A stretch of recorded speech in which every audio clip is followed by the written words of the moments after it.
चलिए चर्चा की शुरुआत करते हैं। हमारे साथ सभी सांसद जुड़ गए हैं। सुधांशु त्रिवेदी राष्ट्रीय प्रवक्ता और सांसद भारतीय जनता पार्टी के हमारे साथ जुड़ गए। सुखदेव भगत जी कांग्रेस पार्टी के सांसद हमारे साथ जुड़ गए। अरुण भारती जी सांसद एलजेपीआर के। राजीव राय सांसद समाजवादी पार्टी के। सौंदोष कुमार हमारे साथ सांसद सीपीआई के कुछ देर में जुड़ेंगे। सुधांशु जी, इसको पॉपुलिस्ट बजट नहीं कहा जा रहा है, मुझे नहीं पता, मुझे तो लगता है कि अगर आप पॉलिटिकली देखें तो ये मतलब खराब डिविडेंड देता है कि पॉपुलिस्ट बजट नहीं, और वो भी चुनावी साल में। लेकिन असल मुद्दों पर आते हैं। देखिए, इसको कह रहे हैं वो मम्बो जंबो टाइप का बजट, कुछ सुरजेवाला जी कह रहे हैं। अखिलेश जी का कहना है कि आप लोगों ने अदृश्य लोगों के लिए ये बजट बनाया है, लोगों को समझ में नहीं आया है। वहीं अगर आप देखें तो तमाम जितनी भी पार्टियां हैं जो आपकी आलोचना कर रही हैं, ममता बनर्जी ने तो कहा कि गार्बेज इंजन है ये एक्सप्रेस की। तो क्या रिफॉर्म आपने ऐसा किया है जिसको लेकर आप लोग कह रहे हैं कि ये रिफॉर्म एक्सप्रेस था? क्या है? देखिए अंजना जी, जहां तक विपक्ष की बात है तो जैसे आपका ब्लैक एंड व्हाइट कार्यक्रम आता, उसमें एक अंजना 2 है जो आपका एआई मॉडल है। तो अगर एआई को प्रॉम्प्ट कर दिया जाए और विपक्ष की ये प्रतिक्रियाएं बना के रख ली जाएं आज, और मैं दावे से कहता हूं 1 साल बाद 1 फरवरी 2027 को खोलिएगा, हूबहू यही निकलेगा।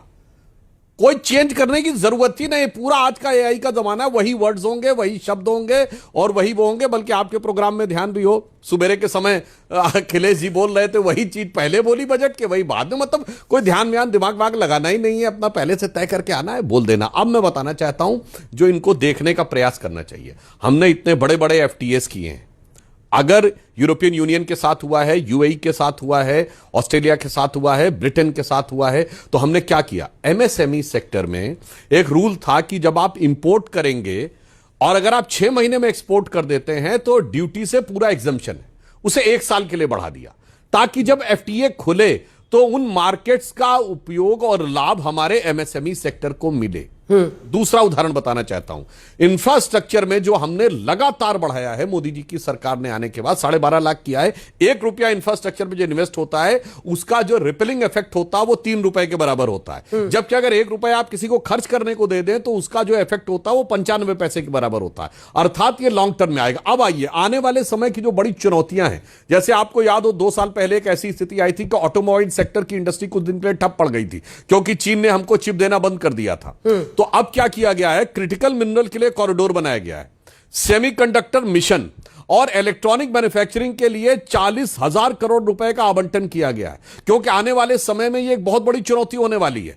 क्योंकि अब चिप का यूज सिर्फ मोबाइल कंप्यूटर से लेके आपकी कार से लेके ऑटोमोबाइल से लेके फ्रिज, रेफ्रिजरेटर, हर चीज में होने लगा है। तो उसमें भारत किस प्रकार से सेल्फ सफिशिएंट हो सके, इस बारे में ध्यान करने का प्रयास किया गया है। और अगर आप इसके अलावा देखें तो बायो फार्मा में, मतलब जो हेल्थ सेक्टर है, अब भविष्य में हेल्थ सेक्टर बहुत स्पेसिफिक होता जा रहा है। यानी अब व्यक्ति की स्पेसिफिक इलाज होगा, उसके लिए 10,000 करोड़ रुपए का आवंटन किया है। उसमें वेलनेस टूरिज्म, देश के अंदर के टूरिज्म को डेवलप करने के लिए, क्योंकि अगर इंफ्रास्ट्रक्चर के बाद सबसे ज्यादा अगर कोई एग्रीकल्चर इंफ्रास्ट्रक्चर के बाद जॉब देता है तो वो टूरिज्म का सेक्टर देता है।